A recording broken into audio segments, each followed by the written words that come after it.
دھول اڑاتی ہوئی وین گاؤں کے کچے پکے راستے پر رکی تو گرد کا ایک غبار سا چاروں طرف پھیل گیا۔ ڈرائیور نے پیچھے منہ کر کے بیزاری سے آواز لگائی، دنیا پور میں جس نے اترنا ہے اتر جائے۔ ڈرائیور کی آواز کے جواب میں وین کا دروازہ کھلا اور 21 سالہ سویرا نے باہر قدم رکھا۔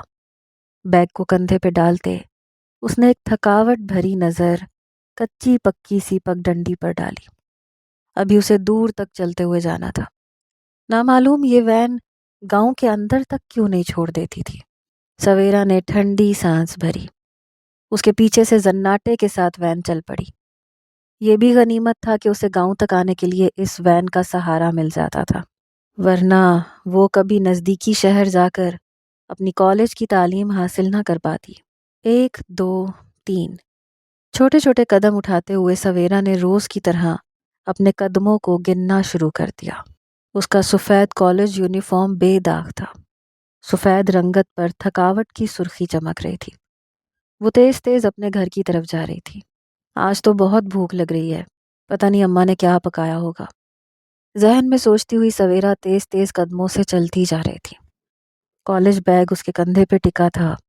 کالج میں تعلیم حاصل کرنا اس کا شوق تھا اور وہ ٹھہری اپنے بھائی کی لاڈلی، اس لیے بھائی نے پورے گاؤں کی مخالفت کے باوجود سویرا کو نزدیکی شہر میں کالج میں داخلہ دلوا دیا تھا۔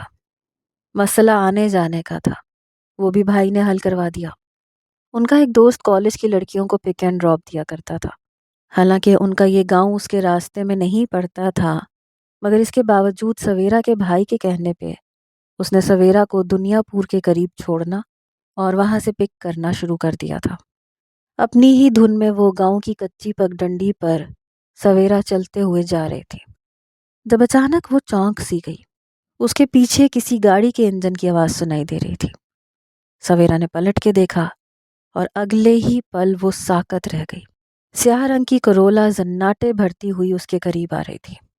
اس سے پہلے کہ سویرا اپنی جگہ سے ایک قدم بھی ہلتی، گاڑی کے ٹائر عین اس کے قریب آ کر رک گئے۔ ہوا میں ایک دفعہ پھر گرد و غبار بھر گیا۔ سویرا نے ناگواری سے گاڑی کی جانب دیکھا۔ وہ اسے اچھی طرح پہچانتی تھی۔ روزانہ کی بنیاد پر یہ گاڑی اور اس میں بیٹھا ہوا اس کا مالک سویرا کو پریشان کرتے تھے۔ اس وقت بھی سویرا نے ایک ٹھنڈی سانس بھر کر آس پاس دیکھا۔ اس کا گھر ابھی کافی دور تھا۔ وہ گاؤں سے ابھی تھوڑا فاصلے پہ ہی تھی اور یہاں دور دور تک کوئی دکھائی نہیں دے رہا تھا۔ کیا دیکھ رہی ہو آس پاس؟ خواہ کوئی چل کر جا رہی ہو اور اپنی رنگت کو خراب کر رہی ہو؟ پہلے ہی نازک سی ہو، آؤ میری گاڑی میں بیٹھو، میں تمہیں تمہارے گھر تک چھوڑ دیتا ہوں۔ ملک فیضان کی تمسخرانہ آواز پر سویرا کی پیشانی پر بل پڑ گئے۔ وہ اس کی جانب کا شیشہ نیچے کیے جھانک رہا تھا۔ اس کی بھوکی نگاہیں سویرا کو اپنے وجود میں آر پار ہوتی محسوس ہو رہی تھیں۔ ملک فیضان، مجھے تمہاری اس شاندار سواری کی کوئی ضرورت نہیں ہے اور نہ ہی میں اپنے گھر تک پیدل چل کے جانے میں تھکاوٹ کا شکار ہو رہی ہوں۔ میں تمہیں ہمیشہ کہتی ہوں یوں میرا راستہ نہ روکا کرو، مگر شاید تمہیں میری بات سمجھ میں نہیں آتی۔ سویرا کے کاٹ دار لہجے پر ملک فیضان کا ایک بلند و بالا قہقہا گونجا۔ ارے واہ، بس یہی نخرہ تو پسند ہے مجھے۔ ذرا اپنے آپ کو دیکھو تو صحیح، گاؤں کے غریب گھرانے سے تعلق رکھتی ہو اور میں ملک فیضان گاؤں کے وڈیرے کا داماد ہو کر تمہیں اپنی گاڑی میں بیٹھنے کی آفر کر رہا ہوں اور تم اترا رہی ہو۔ چلو کوئی بات نہیں، یہی اتراہٹ اور نخرہ تو مجھے پسند ہے، اسی پر تو فدا ہوں میں، جو ہر روز تمہارے راستے میں آ کے کھڑا ہو جاتا ہوں۔ اوباش پنے کی انتہا کرتا ہوا ملک فیضان مسلسل اسے گھورتے ہوئے کہے جا رہا تھا۔ اس کے چہرے پر بڑی معنی خیز سی مسکراہٹ تھی۔ سویرا کا خون کھول اٹھا، مگر وہ اس کا کچھ نہیں بگاڑ سکتی تھی۔ یہ اس کے روز کا معمول تھا۔ کئی بار اس نے سوچا کہ وہ کالج چھوڑ دے، اگر اس کے بھائی کو پتہ چل جاتا تو نہ جانے وہ کیا کر ڈالتا۔ سویرا نے ایک بے بس سی نگاہ فیضان اور اس کی گاڑی پہ ڈالی اور سر جھٹک کر پھر سے اپنے راستے پہ چلنے لگی۔ اس کے پیچھے ایک دفعہ پھر ملک فیضان کا قہقہا گونجا تھا۔ سویرا جانتی تھی کہ وہ اس کا پیچھا کرتا رہے گا، چاچا کرمو سامنے کھیتوں میں کام کرتے نظر آئے تو ملک فیضان زن سے اپنی گاڑی بھگا لے گیا۔ سویرا نے بے اختیار سکھ کا سانس لیا، مگر وہ جانتی تھی کل پھر سے یہی سب کچھ ہوگا۔ تھکے ہوئے قدموں سے جس وقت وہ گھر میں داخل ہوئی، اس کے چہرے پر خوشی بکھر گئی۔ سامنے ہی لالا عظمت پانی والی موٹر ٹھیک کر رہا تھا۔ سویرا کو دیکھتے ہی اس کے چہرے پر ایک شفیق سی مسکراہٹ بکھر گئی۔ آ گئی میری گڑیا، بھوک لگی ہوگی یقیناً۔ آج اماں نے تیری پسند کا کریلے گوشت پکایا ہے۔ میں بڑی دور سے جا کے تازہ گوشت کٹوا کے لایا ہوں، کیونکہ میری گڑیا کو پسند ہے، اس لیے اب جلدی سے کپڑے تبدیل کر کے آؤ، میں نے ابھی تک کھانا نہیں کھایا۔ لالا عظمت کی آواز پر وہ بجھے دل سے مسکرا دی۔ ان کی محبت پر وہ ایسے ہی سرشار ہو جایا کرتی تھی۔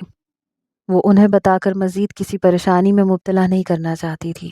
جانتی تھی کہ وڈیرے کس قدر طاقتور لوگ ہیں اور اپنے سامنے سر اٹھانے والوں کو معاف نہیں کیا کرتے، اور ملک فیضان تو ویسے بھی ان کا داماد تھا۔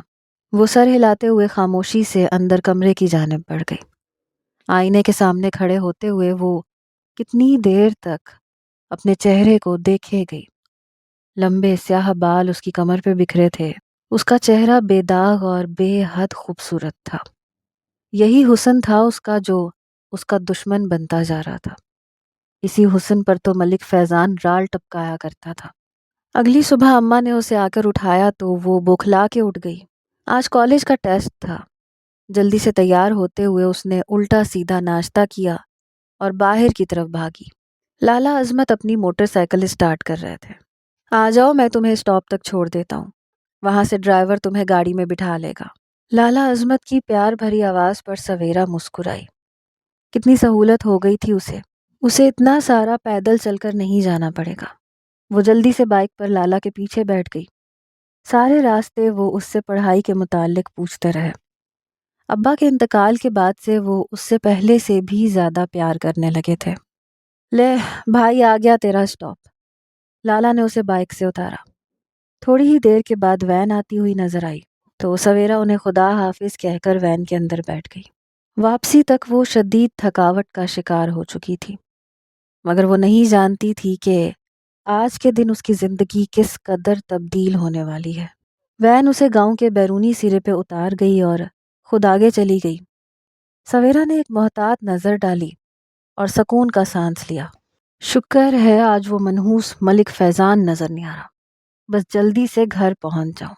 تیز تیز قدموں سے چلتے ہوئے وہ گھر کی سمت جانے لگی، مگر ابھی اس نے آدھا راستہ ہی طے کیا تھا جب اچانک اس کے کانوں میں مخصوص گاڑی کی آواز پڑی۔ سویرا گھبرا کے پلٹی اور اس کے قدم گویا زمین میں گڑ کے رہ گئے۔ سیاہ رنگ کی کورولا کے پیچھے 3 گاڑیاں اور تھیں جو عین سویرا کے پاس آ کر ہی رکی تھیں۔ ٹائروں کے چرچرانے کی آوازیں ماحول پر چھائی خاموشی کو توڑ رہی تھیں۔ سویرا نے گھبرا کے آس پاس دیکھا۔ بیگ پہ اس کی گرفت مضبوط ہو گئی۔ وہاں کوئی نہیں تھا۔ سردیوں کی ویران سی دوپہر میں صرف وہ اکیلی تھی۔ چاروں گاڑیاں اس کے ارد گرد گھیرا سا ڈال کے کھڑی ہو گئیں۔ سویرا کا رنگ اڑ گیا۔ سیاہ کار کا دروازہ کھلا، اندر سے ملک فیضان برآمد ہوا، اور اس کے ساتھ ہی ساری گاڑیوں کے دروازے کھلتے ہوئے اس کے کارندے باہر نکلنے لگے۔ سب کے ہاتھوں میں مختلف قسم کے ہتھیار تھے۔ بس بھائی، بہت ہو گیا انتظار۔ آج فیصلہ ہو کے رہے گا کہ تم ہمارے ساتھ چلو گی یا نہیں۔ میں دور سے دیکھ کے شکار کو تڑپانے کا قائل نہیں ہوں۔ میرے ساتھ چلو، میں تمہارے ساتھ نکاح کروں گا۔ قریب آتے ہوئے ملک فیضان غرایا تھا۔ سویرا کا تو رنگ ہی اڑ گیا۔ کس قدر بے شرم انسان ہو تم شادی شدہ ہو، میں تم سے نکاح نہیں کر سکتی۔ ابھی اس نے اتنا ہی کہا تھا جب ملک فیضان نے آگے بڑھ کے زور سے اس کی کلائی پکڑ لی۔ میں شادی شدہ ہوں یا نہیں، یہ تمہارا مسئلہ نہیں ہے۔ مسئلہ یہ ہے کہ ملک فیضان کا دل تم پہ آ گیا ہے اور میں تم سے شادی کر کے رہوں گا۔ وہ صاف طور پر شراب کے نشے میں لگ رہا تھا۔ سویرا نے گھبرا کے آس پاس نگاہ دوڑائی۔ اس کے کارندے تماش گیروں کی طرح تماشا دیکھ رہے تھے۔ سویرا کی آنکھیں آنسوؤں سے بھرنے لگی۔ ملک فیضان اسے گھسیٹتے ہوئے اپنی گاڑی کی جانب لے جا رہا تھا۔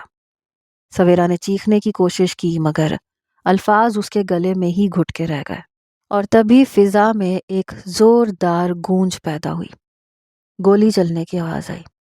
ملک فیضان اپنی جگہ پہ ساکت کھڑا رہ گیا۔ سویرا نے بوکھلا کے اس جانب دیکھا۔ سویرا کی کلائی پر اس کی گرفت کمزور پڑ رہی تھی، اور اگلے ہی پل سویرا کی نظر اس کے سینے پر پڑی۔ اس کا سفید لباس داغدار ہو رہا تھا۔ سویرا کی آنکھیں پھٹی کی پھٹی رہ گئیں۔ ملک فیضان بے جان لاش کی طرح نیچے گر چکا تھا، اور اس کے عین پیچھے سویرا نے لالا عظمت کو دیکھا۔ ان کے ہاتھ میں ان کی وہی پرانی سی پستول تھی۔ نہ جانے وہ کس وقت اپنی موٹر سائیکل پر وہاں موجود ہوئے۔ سویرا کو یاد آیا انہوں نے صبح کہا تھا وہ واپسی پہ اسے لینے آئیں گے۔ ملک فیضان کے کارندے ہتھیاروں سمیت لپکتے ہوئے عظمت کی طرف بھاگ رہے تھے۔ سویرا کے دیکھتے ہی دیکھتے انہوں نے چاروں جانب سے عظمت کو گھیر لیا۔ اب وہ اسے زمین پر گرا کر لاتوں اور ٹھڈوں سے مار رہے تھے۔ سویرا کے حلق سے کربناک چیخ نکلی۔ ملک فیضان کا خاص آدمی جیب سے موبائل نکال کر کسی کو اطلاع دے رہا تھا۔ سویرا چیختے ہوئے انہیں اپنے بھائی کو مارنے سے روک رہی تھی، مگر اس کی آواز کوئی نہیں سن رہا تھا۔ اس کا بیگ کب سے مٹی میں لتھڑ چکا تھا، اور تبھی فضا میں ایک ساتھ کئی گاڑیوں کا شور بلند ہوا۔ سویرا نے خوفزدہ نظروں سے سر اٹھا کر دیکھا۔ گاؤں کے اندرونی سمت سے آنے والی پگڈنڈی پر گاڑیوں کی ایک لمبی قطار تھی، جو آندھی طوفان کی طرح ان کی سمت آ رہی تھی۔ یہ وڈیروں کی گاڑیاں تھیں۔ عظمت کو پیٹنے والے ملک فیضان کے کارندے رک چکے تھے۔ گاڑیاں پاس آ کے رک گئی۔ سیاہ رنگ کی پراڈو سب سے آگے تھی۔ سویرا لپک کر اپنے بھائی کے پاس پہنچی اور دو زانو ان کے پاس بیٹھ گئی۔ وہ خون سے لت پت ہو رہا تھا۔ اسے مارنے والوں نے ذرا بھی رحم نہیں کیا تھا۔ سیاہ پراڈو کا دروازہ کھلا اور بے اختیار سویرا نے سر اٹھا کے دیکھا۔ پراڈو میں سے نکلنے والا شخص کوئی اور نہیں بلکہ ملک جلال احمد تھا۔ 31 سال کا بھرپور مرد، جس کی آنکھوں سے خون ٹپک رہا تھا۔ اس نے زمین پر پڑے ہوئے ملک فیضان کی لاش دیکھی، اور پھر کھا جانے والی نظروں سے زمین پر پڑے زخموں سے چور عظمت کی جانب دیکھا۔ کیا یہی ہے وہ حقیر جس نے میرے بہنوئی کو موت کے گھاٹ اتارا ہے؟ لے چلو اسے اپنے ساتھ، اس کا فیصلہ تو میں خود کروں گا۔ جب وہ بولا تو اس کی آواز پتھریلی تھی، مگر اس میں موت کی سی سختی تھی۔ سویرا کانپ کے رہ گئی۔ اس نے ملک جلال احمد کی داستانیں سن رکھی تھیں۔ وہ کھڑے کھڑے لوگوں کی جان نکال لیا کرتا تھا، اور اگر کوئی کام اس کی مرضی کے مطابق نہ ہوتا تو اس کے شر سے بچنا ناممکن تھا۔ سویرا نے اپنی سہیلیوں سے سن رکھا تھا کہ ملک جلال احمد کو اپنی چھوٹی بہن سے بے حد محبت ہے۔ سویرا نے گردن گھما کر ملک فیضان کی لاش کی جانب دیکھا، جسے اب کارندے اٹھا کر احتیاط سے گاڑی کے اندر ڈال رہے تھے، اور اگلے ہی پل ملک جلال احمد کے حکم پر عظمت کو اٹھا کر گھسیٹتے ہوئے گاڑی کے اندر پھینک دیا گیا تھا۔ سویرا کی چیخو پکار کا ان پہ کوئی اثر نہیں ہوا تھا۔ وہ دور تک لالا کا بازو پکڑے گھسٹتی چلی گئی، مگر اسے ایک شخص نے زوردار دھکا دے کے واپس زمین پر گرا دیا تھا۔ ملک جلال احمد نے گاڑی میں بیٹھتے ہوئے پلٹ کر ایک سرد نگاہ سویرا پر ڈالی تھی، جس سے سویرا کانپ کے رہ گئی تھی۔ اس کی منت سماجت کا کسی پر اثر نہ ہوا، اور چشمے زدن میں وڈیروں کی ساری گاڑیاں دھول اڑاتی ہوئی حویلی کی جانب جا چکی تھی۔ اس اڑتی ہوئی دھول کے درمیان میں سویرا زمین پر بیٹھی بلکتی رہ گئی۔ وہ جانتی تھی اب اس کا بھائی حویلی سے زندہ واپس نہیں نکلے گا۔ ٹوٹے قدموں سے چلتی ہوئی وہ بڑی مشکل سے خود کو اپنے گھر تک گھسیٹ کر لائی۔ ماں نے اس کی حالت دیکھی تو اپنا سینہ پیٹ لیا، اور جب انہیں یہ پتا چلا کہ وڈیرے عظمت کو اٹھا کر لے گئے ہیں اور عظمت نے ملک فیضان کا خون کر دیا ہے، تو وہ تو گویا پتھر کی بن گئی۔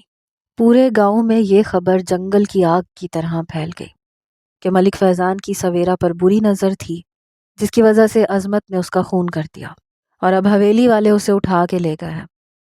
سب لوگ آ کے سویرا کو مشکوک نگاہوں سے دیکھتے رہتے۔ وہ نہ چاہتے ہوئے بھی اپنی جگہ مجرم سی بن جاتی تھی۔ اسے شدت سے پچھتاوا ہو رہا تھا۔ کاش وہ کالج میں داخلہ ہی نہ لیتی۔ سویرا کی ماں گاؤں کے ہر بڑے شخص کے پاس جا کر منت سماجت کرائی تھی کہ وہ حویلی والوں سے رحم کی درخواست کرے، مگر سبھی جانتے تھے کہ ملک جلال احمد کے سامنے رحم کی پکار کرنا فضول ہے، وہ بھی اس صورت میں جب قاتل نے اس کے بہنوئی کو قتل کیا تھا۔ ملک جلال احمد نے کل صبح جرگہ رکھنے کا حکم دیا تھا۔ وہ جرگے میں عظمت کا فیصلہ کرنا چاہتا تھا۔ بھلا جلال احمد کی بات سے کس نے انکار کرنا تھا؟ گاؤں کے تمام بڑے جرگے میں موجود تھے۔ مردوں ہی مردوں میں صرف ایک سویرا کی ماں تھی جو کونے میں کھڑی ہلکے ہلکے کانپ رہی تھی۔ سویرا بیتاب سی اپنے گھر میں ٹہل رہی تھی۔ وہ جانتی تھی جرگے میں آج فیصلہ ہو جائے گا، اور یہ فیصلہ یقیناً عظمت کے خلاف تھا۔ ملک جلال احمد کی گاڑی آ کے رکی تو وہ شان سے چلتا ہوا جرگے میں آ کے بیٹھ گیا۔ سب لوگ اسی کی جانب متوجہ تھے۔ فیصلہ اسی نے کرنا تھا۔ اس نے اپنی سیاہ نظریں اٹھا کر دور کھڑی سویرا کی ماں کو دیکھا، پھر پلٹ کر عظمت کو دیکھا جسے ایک روز میں ہی اس کے کارندوں نے مار مار کر ادھموا کر دیا تھا۔ وہ ہوش و حواس سے بیگانہ لگ رہا تھا۔ ملک جلال احمد طنزیہ سا مسکرا دیا۔ آپ سب لوگوں کے سامنے ہے، اس شخص نے میری بہن کے شوہر کو قتل کر دیا اور میری معصوم سی بہن کو جوانی میں ہی بیوہ کر دیا ہے۔ قتل کے کئی گواہ موجود ہیں، اس کے باوجود میں اس پر رحم کرتا ہوں اور میں اسے قتل کی سزا نہیں دیتا۔ ملک جلال احمد کی بات پر پورے جرگے میں سناٹا سا چھا گیا۔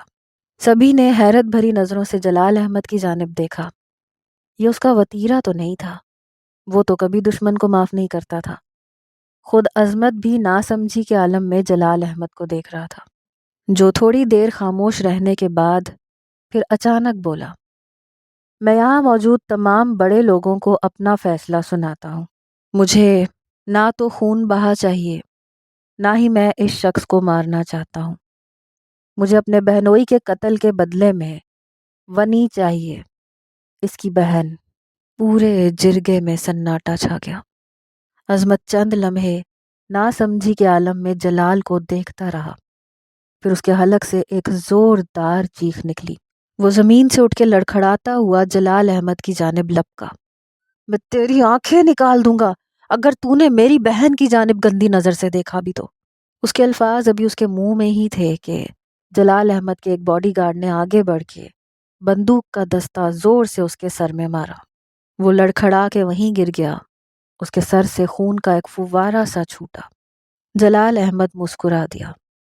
کیا کسی کو میرے فیصلے پہ کوئی اعتراض ہے؟ بھلا کس کو اعتراض ہو سکتا تھا؟ سب خاموش تھے۔ جلال احمد اپنی جگہ سے کھڑا ہوا۔ اس کی بہن کو میری حویلی میں پہنچا دیا جائے۔ ایک احسان میں ان لوگوں پر صرف یہ کروں گا کہ میں اس سے نکاح کروں گا اور اسے ناجائز طور پہ اپنی حویلی میں نہیں رکھوں گا، مگر وہ ساری عمر اس کے گناہ کا کفارہ ادا کرے گی۔ ملک جلال احمد اپنی بات مکمل کر کے گاڑی کی طرف بڑھ چکا تھا۔ اس سے زیادہ وہ اپنا وقت کسی کو نہیں دیا کرتا تھا۔ عظمت کراہ رہا تھا مگر کارندے اسے ہلنے بھی نہیں دے رہے تھے۔ ہتھیاروں سے لیس افراد کا ایک پورا ٹولہ عظمت کے گھر کی جانب روانہ ہو چکا تھا، جہاں اپنی آنے والی بربادی سے بے نیاز سویرا اپنی ماں کا انتظار کر رہی تھی۔ تھوڑی ہی دیر کے بعد ایک شور و غل سا بلند ہوا تو سویرا چونک سی گئی۔ اس کے سر سے دوپٹہ ڈھلک گیا۔ دروازے سے 4 افراد اندر داخل ہو رہے تھے جو کسی پہلوان کی طرح لگ رہے تھے۔ چاروں کے ہاتھوں میں ہتھیار تھے۔ ان میں سے ایک نے آگے بڑھ کے سویرا کو پکڑا۔ تمہیں ونی کیا جاتا ہے تمہارے بھائی کے قتل کے جرم میں۔ سویرا پر گویا آسمان ٹوٹ پڑا، مگر اس سے پہلے کہ وہ کچھ کرتی یا ان کی روتی بلکتی ماں ان میں سے کسی کو روک پاتی، ان چاروں نے گھسیٹتے ہوئے سویرا کو لے جا کے گاڑی میں پھینک دیا۔ سویرا کی چیخو پکار کا کسی پہ کوئی اثر نہیں ہو رہا تھا۔ گاؤں والے اپنے گھروں سے باہر نکل کر یہ سب دیکھ رہے تھے۔ کسی میں اتنی ہمت نہیں تھی کہ وہ آگے بڑھ کر سویرا کی مدد کر سکتے۔ گاڑی کے شیشے پیٹتے سویرا تھک ہار کر خاموش ہو گئی۔ اس کی آواز روتے روتے بیٹھ چکی تھی۔ اب اسے سخت خوف محسوس ہو رہا تھا۔ گاڑی گاؤں کے کچے پکے راستوں سے گزرتے ہوئے حویلی کے اندر رکی تو سویرا ایک دم گھبرا گئی۔ اس کے ماتھے پہ پسینہ پھوٹ پڑا۔